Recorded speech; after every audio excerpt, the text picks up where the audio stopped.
Today, we're looking at how nostalgia can get people talking on your social media. This is a vintage and retro clothing and footwear brand. It's huge on social media and is really good at getting people engaged.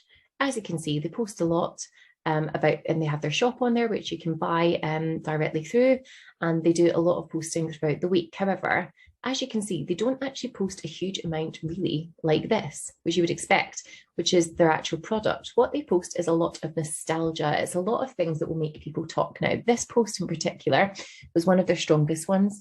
So what they've done here is instead of showcasing their clothes, what they've done is they've added a YouTube video of the Mamas and the Papas, Monday. Funnily enough, they added it in on a Monday. It's just a video, old song, from YouTube.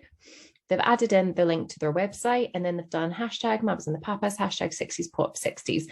And the reason why they've done this is because they wanted to create nostalgia. They wanted to create a talking point. They wanted something that would inspire a lot of chat amongst their fans. So by sharing a link like this on something related to their content, but not actually their brand, they've created a connection with their customers that you simply cannot get any other way. Have a look at it. People absolutely love their music. So if I loved the Mamas and the Papas and was following this hashtag, suddenly I follow Maisie's, which I didn't know about before, and then vice versa. I might have just been introduced to a band that maybe I'm younger and I had never heard of them before, or I hadn't heard them for a while. So it's about connecting, and that's what Facebook's great for, is connection. And then they could also bring their fashion side of the business in. So what they could do is take maybe some of these items, this polo neck, for example, that someone's wearing, and say, we've actually got the same one. It's only $16.99, but it's a great way to inject a little bit of life into their feed and get people talking. As you can see, this is a lot of chat.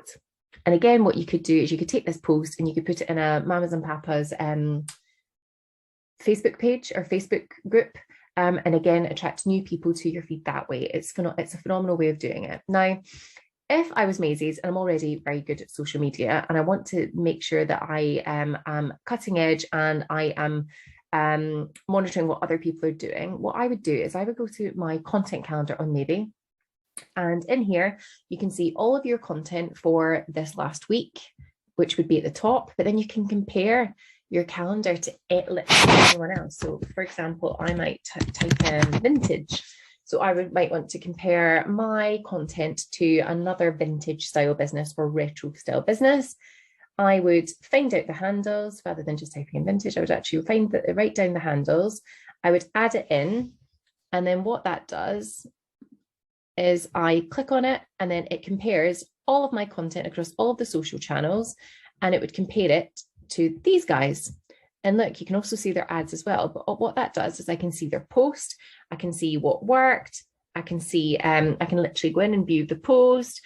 I can start to get a bit of a feel for, do they use more videos? Do they use more, do they use their own content? Do they create GIFs? Do they use memes? It's such a good way of actually, I guess, learning from other people and getting inspiration as well. Now, if you've got any questions whatsoever, click on the little blue button on the Maybe platform. We love to help.